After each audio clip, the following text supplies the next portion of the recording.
بسم اللہ الرحمن الرحیم۔ دوستو، نماز کے دو اہم ارکان ہیں، یعنی رکوع کرنا، سجدہ کرنا۔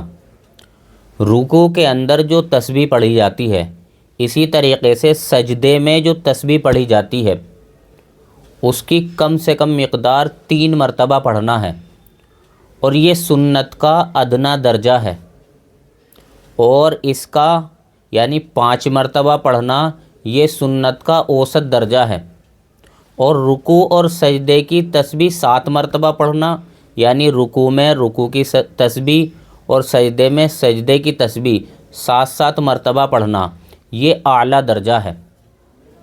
اگر کوئی آدمی یا عورت رکوع اور سجدے کی تسبیح 3 سے بھی کم پڑھے، یعنی 1 یا 2 مرتبہ پڑھے، تو دوستو یہ کام برا ہے اور یہ مکروہ عمل ہے۔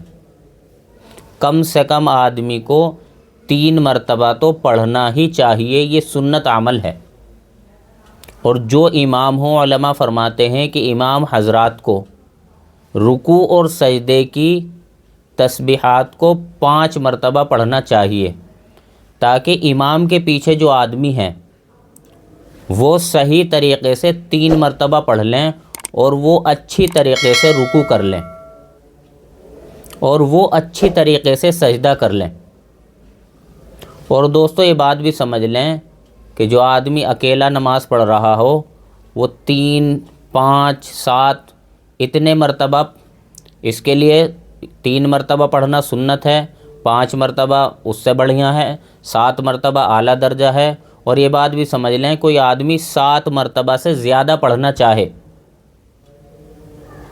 7 مرتبہ سے زیادہ پڑھنا چاہے تو وہ 9 مرتبہ پڑھے، 11 مرتبہ پڑھے، 13 مرتبہ پڑھے، یعنی اس طریقے سے 2 آگے کر کے بڑھاتا چلا جائے، کتنا ہی پڑھ سکتا ہے آدمی۔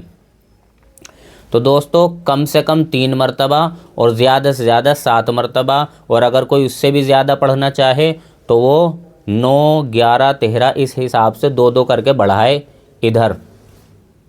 ہاں، امام 5 مرتبہ پڑھے، علماء فرماتے ہیں کہ تاکہ پیچھے والے رکوع اور سجدہ اچھی طریقے سے کر لیں۔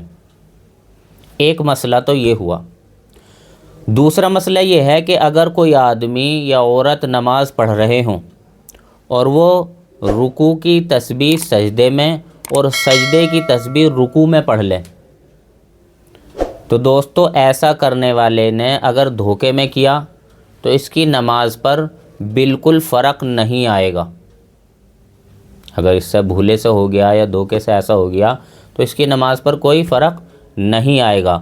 لیکن ایسے لوگوں کو چاہیے کہ نماز اپنی دھیان اور توجہ سے پڑھیں، کہ جب دھیان اور توجہ سے آدمی پڑھے گا اس سے یہ غلطی نہیں ہوگی۔ تو اپنی نمازوں کو دھیان اور توجہ سے پڑھیں، تاکہ ہم رکوع کی تسبیح رکوع میں پڑھیں اور سجدے کی تسبیح سجدے میں پڑھیں۔ اور اگر کوئی آدمی نے پھر بھی پڑھ لیا ہے یا جان بوجھ کر بھی ایسا کر لیا ہے، تو دوستو ایسا کرنے سے سجدہ سہو لازم نہیں آتا، سجدہ سہو کرنے کی ضرورت نہیں ہے، لیکن جان بوجھ کر ایسا عمل کرنا یہ بہت بری بات ہے۔ اور دوستو یہاں پر اس بات کا بھی خیال کریں کہ اپنے رکوع اور سجدے کی تسبیح کو ٹھیک کریں۔ بہت سارے لوگ رکوع اور سجدے کی تسبیحات کو غلط پڑھتے ہیں، یعنی سبحان ربی العظیم، سبحان ربی الاعلی، سبحان ربی العظیم، سبحان ربی الاعلی، اس طریقے سے آپ پڑھنے کی کوشش کریں۔ بہت سارے لوگ کیا کہتے ہیں، سبحان ربی الاعلی، سبحان ربی العظیم، یعنی بالکل غلط کرتے ہیں۔ ان کو چاہیے کہ وہ پہلے تو اچھی طریقے سے ہجوں سے اس حرف کو ہجوں کریں، اور پھر اچھی طریقے سے اسے رٹیں، اور کسی کے پاس جو اچھی طریقے سے پڑھا ہوا ہے اس کے پاس جائیں اور اسے اپنی نماز کو سنائیں، تاکہ رکوع اور سجدہ اچھا ہو جائے۔ کیونکہ دوستو حضرت ابو قتادہ رضی اللہ عنہ کی روایت ہے، اللہ کے نبی صلی اللہ علیہ وسلم نے ارشاد فرمایا کہ بدترین چور وہ شخص ہے جو نماز میں چوری کر لے، صحابہ نے عرض کیا یا رسول اللہ نماز میں کس طریقے سے چوری کر سکتا ہے؟ تو اللہ کے نبی صلی اللہ علیہ وسلم نے ارشاد فرمایا کہ اس کا رکوع اور سجدہ اچھی طریقے سے نہ کرے۔ تو دوستو ایک تو رکوع اور سجدہ اچھی طریقے سے کریں، اس کے بعد رکوع اور سجدے کی تسبیحات کو اچھی طریقے سے پڑھیں۔ یعنی پورا کا پورا رکوع یہ ہے کہ رکوع صحیح طریقے سے ہو، رکوع کی تسبیحات صحیح طریقے سے ہو۔ ایسا نہ ہو کہ نماز پڑھنے کے باوجود ہم نماز کے رکوع اور سجدے اچھے نہ کرنے کی وجہ سے نماز میں چوری کرنے والے بن جائیں۔